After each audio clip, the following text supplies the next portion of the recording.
Good evening, everyone. I'm Craig Colson. And I'm Sharon Pelletier. There's nothing quite like the aroma of a fresh cup of coffee, but the smell of coffee has angered some people in Rockland. Now it looks like a solution has been found that will put the offended noses at ease. We'll have the details ahead on TV5 News, along with these stories. I'm Alan Grover. 12 presidents have visited Bangor since 1871. I'll introduce you to every one of them. I'm Susan Farley, and I'll take you to Ellsworth, where some kids are making the most of their first day of school vacation. This is WABI TV5 News at 6. A controversy brewing in Rockland appears to be nearing an end. The owners of Rock City Coffee Roasters have agreed to add 15 feet to their rooftop smokestack to comply with the city odor ordinance. This after neighbors complained of the smell during the roasting process. Kelly Pearson has more. For the last 9 years, Rock City Coffee Roasters has anchored a South Main Street block in downtown Rockland, roasting and brewing fresh coffee. But recently, the roasting smell has bothered some neighbors. Odor is up to the person. It's very subjective. It's not necessarily objectionable to me, but I appreciate that it may not be good for other folks. I think it depends on the beans that he's roasting, actually. It does seem to alter depending on which type of beans. And it can be fairly intense at times. Rockland City Manager Thomas Hall says since last May, a number of folks have complained about a burnt toast smell coming from the coffee shop's rooftop smokestack. In January, Hall approached the owners to do something about it. Well, wanting to be good neighbors, what we're going to do is change the airflow of our exhaust system by raising the stack. Co-owner Patrick Riley says he's already been in contact with a contractor, and the parts have been ordered to add 15 feet to the existing smokestack. He hopes, weather permitting, the work will be completed soon. The process does not happen in a vacuum, and we are not proposing to do that. It will exist. It'll be less intense. But it will be there. But Riley says he hopes residents understand his business is in a commercial building, in a commercial zone.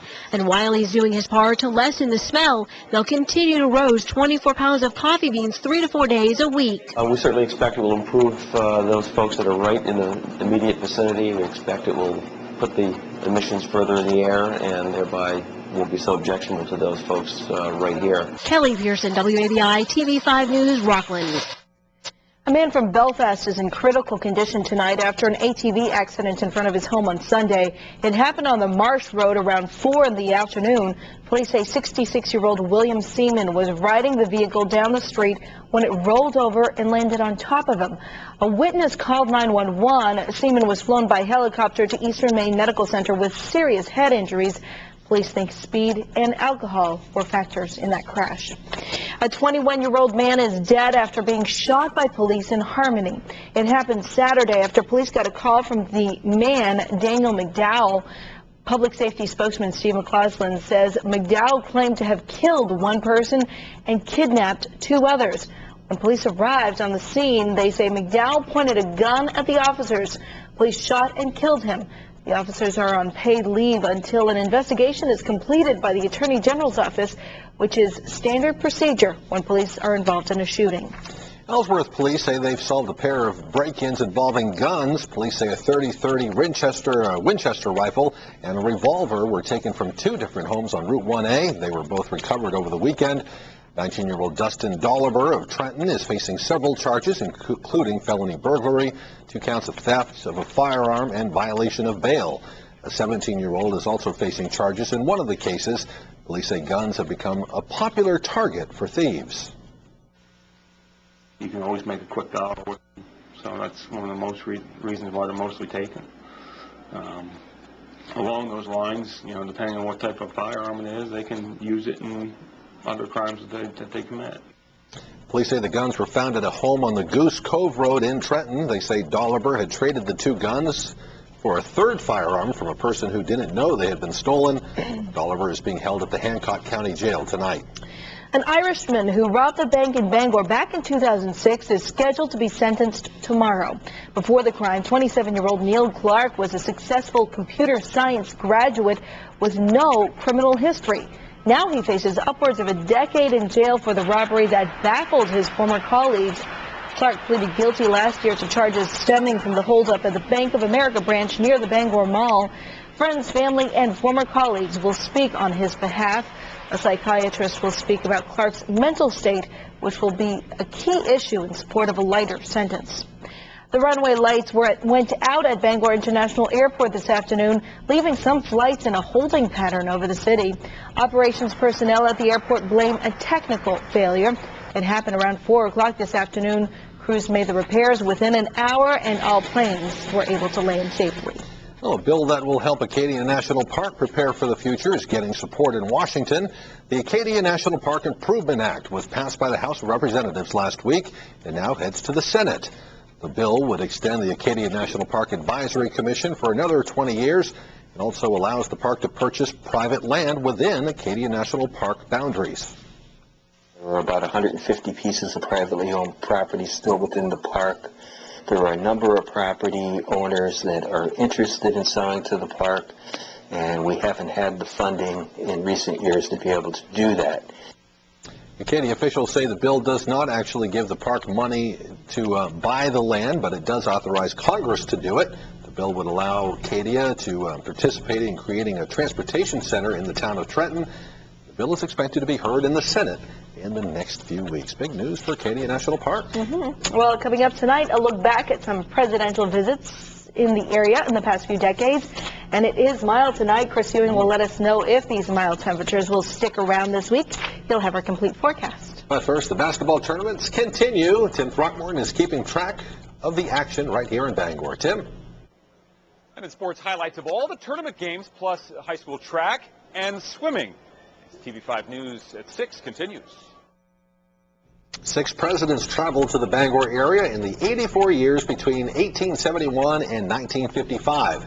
6 more would show up in the 41 years between 1963 and 2004. Alan Grover joins us now with some anecdotes of those latest presidential visits. Alan? Well, if you count the Bangor campaign appearances of victorious presidential candidates, you might even say that the Queen City has had 10 presidential visits since 1960. It all began with John Kennedy and Richard Nixon. September 2nd, 1960, Democratic candidate John Kennedy arrived in Bangor to speak at Bass Park. He was given an old flatbed trailer as a stage. Kennedy's Republican opponent, Richard Nixon, showed up in Bangor about a month later. It had rained recently, and Nixon was led to the Bangor Auditorium for a speech. I just remember in later years hearing a few local Democrats kind of grumbling what was a bit of a slap in the face to the future President Kennedy to put him on this crummy old trailer and Nixon get the auditorium. Both Kennedy and Nixon would return to the Bangor area as president, JFK arriving just a month before his assassination to speak at UMaine. We have this opportunity to make you an honorary alumnus of this institution. In accepting this honorary degree, we must caution you, Mr. President, that henceforth it will be your solemn obligation to stand and sing whenever you hear the main Stein song. Lyndon Johnson passed through Bangor briefly in 1966, but it was old rival Richard Nixon who provided Bangor with the next real presidential story. It happened in 1971 at the height of the Vietnam War. Nixon came to Bangor hoping for a quiet weekend. He didn't get one. A small but very vocal group of anti-war protesters disrupted his speech all the way through, and he said on the record that weekend that he was thoroughly disgusted with the whole matter, and he just left the impression it ruined his whole weekend. 6 years later, President Jimmy Carter paid a memorable visit to Bangor, spending the night at the home of Buddy Murray on Maple Street. Carter also held a town meeting at the Bangor Auditorium. Bill Clinton stopped in Bangor both as a candidate and as a sitting president. This photo shows the mysterious bump on the nose that caught the attention of Bangor residents during a campaign stop in 1992. Then there's the famous walkthrough that George W. Bush made aboard a troop flight at BIA in 2004.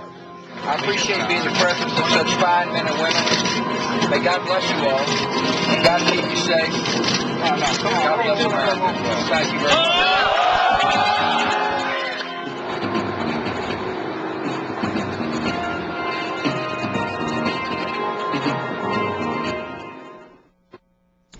And now with another hot presidential campaign underway, there's no telling what the next page in the history book might bring to the Queen City.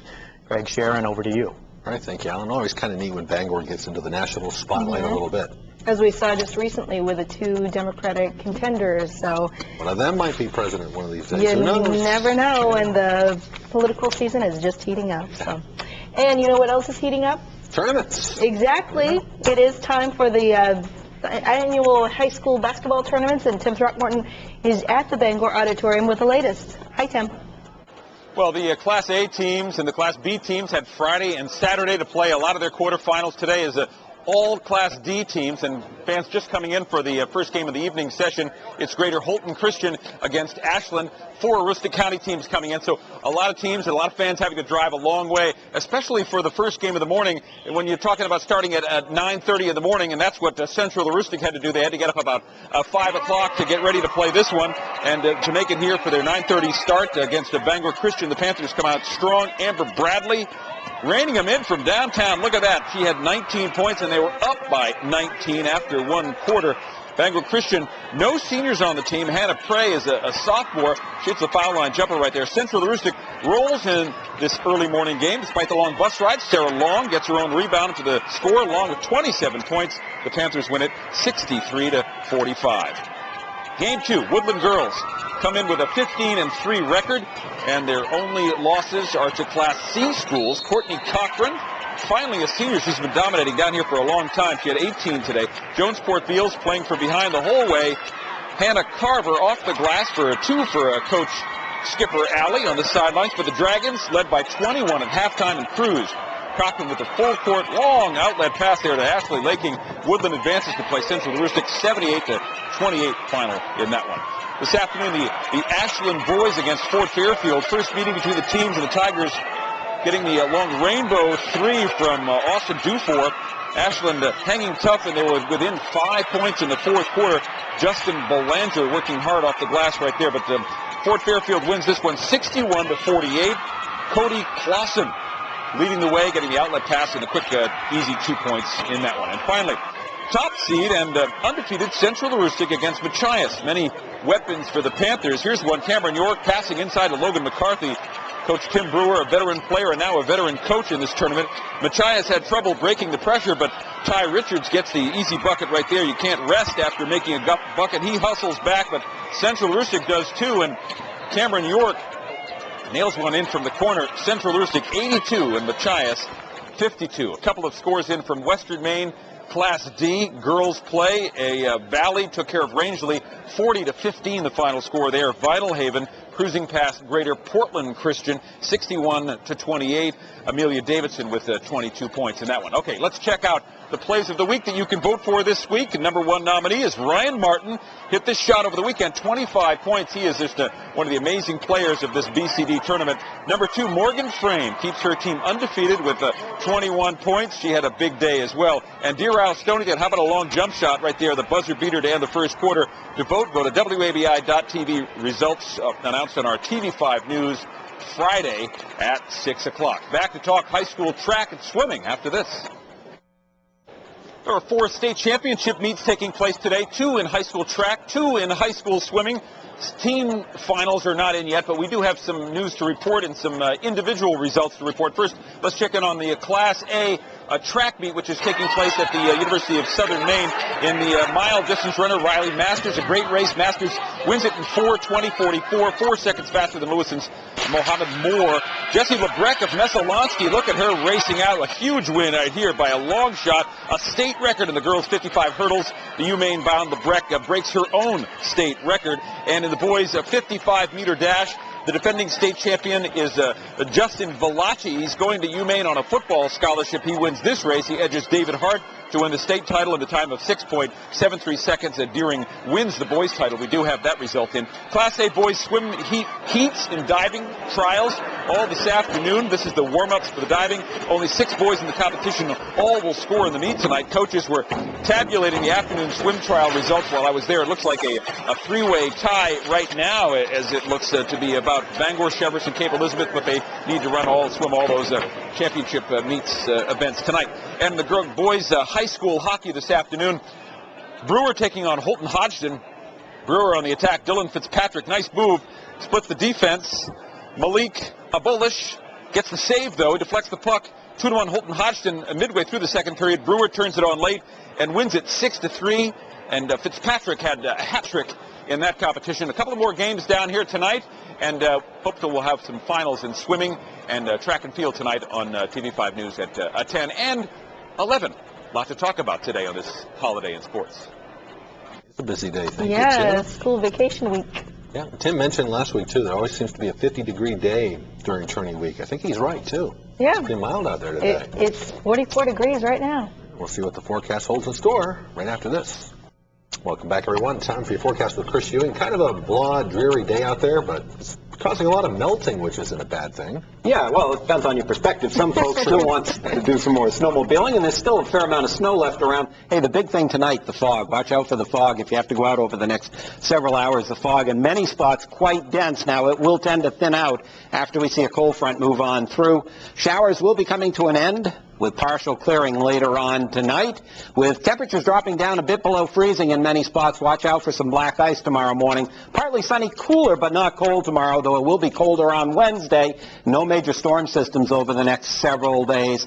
High temperature today, way above where it should be. 47 was our high, our low 35, and we picked up 44/100ths of an inch of rainfall in Bangor. Many areas down along the coast picking up a half an inch to as much as an inch. Look at these temperatures. 49 Calais, 45 Bangor, Waterville, and Rockland, 45 down in Portland. A little cooler in Millinocket, but still way above normal. 38 Greenville at 44 and Holton at 46. Cold front off to the west of us, warm front sliding up through the area. The combination of the two bringing us some shower activity.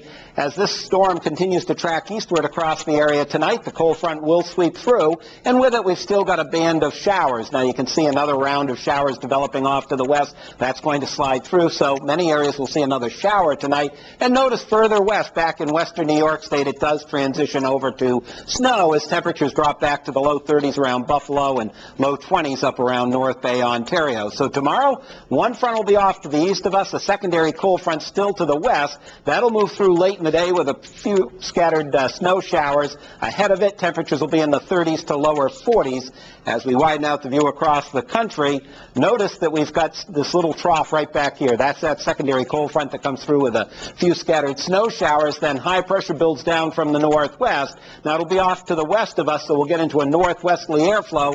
And as we look off to our west and northwest, notice temperatures quite cold. Chicago at 11 right now, International Falls at 4. We won't be that cold, but the trend will be for colder weather. As a matter of fact, during the day on Wednesday, we'll see one storm system probably passing by well to our south, may bring a little snow to southeastern New England late Wednesday night. But for us, just a little trough dropping down from the north with maybe a few mountain snow showers. But what you will notice under partly cloudy skies on Wednesday is colder temps. High pressure builds in to give us fair but chilly weather on Thursday. We'll have the details of the forecast after the break.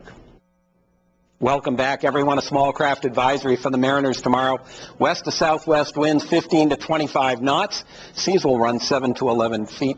Visibility tomorrow should be generally over 5 miles.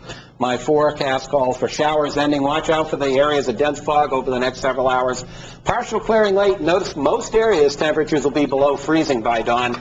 So there could be some icy spots on the roadways with all the melting going on. Mixture of sun and clouds tomorrow. A few scattered snow showers possible. Breezy cooler, but still above normal. Mid-30s to low 40s. West to southwest winds at 7 to 14. Colder on Wednesday. The mountains could see a snow shower. Elsewhere it should be dry. 22 to 30. And then mostly sunny skies. A cold day on Thursday.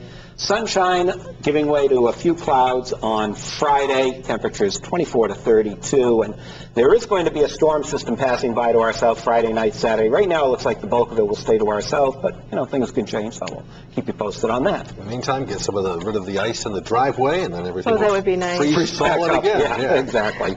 All right, thanks, Chris. More news when we come back.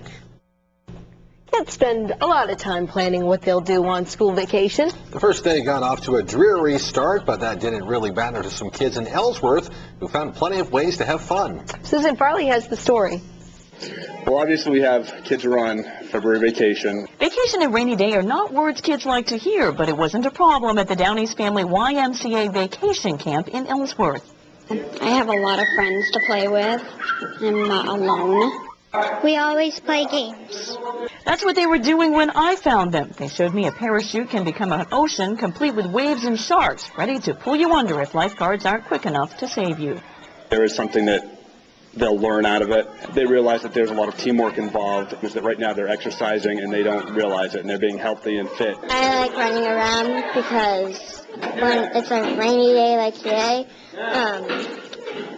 you don't have anything to do, and I have a lot of energy, so... I found out they all have a lot of energy, but that's a good thing. They plan to do everything from roller skating and swimming to watching movies this week. Sometimes it's hard to tell who enjoys it most. It's a long day for our staff as well, so we want to make sure that we're having a good time too. These kids say vacation may be getting off to a wet start, but vacation is still vacation, and it really doesn't matter. I get to play, and I don't have to do any nap or anything. It's fun doing stuff here. Susan Farley, WABI TV5 News, Ellsworth. It looks like fun. I used to love the parachute thing. Mm-hmm. So it looks like Susan Farley enjoyed it too. Yeah, school vacation week is not bad, is it? Too bad we don't get those. I know. Shucks. Kind of fun. Anyway, that is the news of this hour. We thank you for joining us. I'm Craig Colson. And I'm Sharon Pelletier. Good night from WABI TV5 News.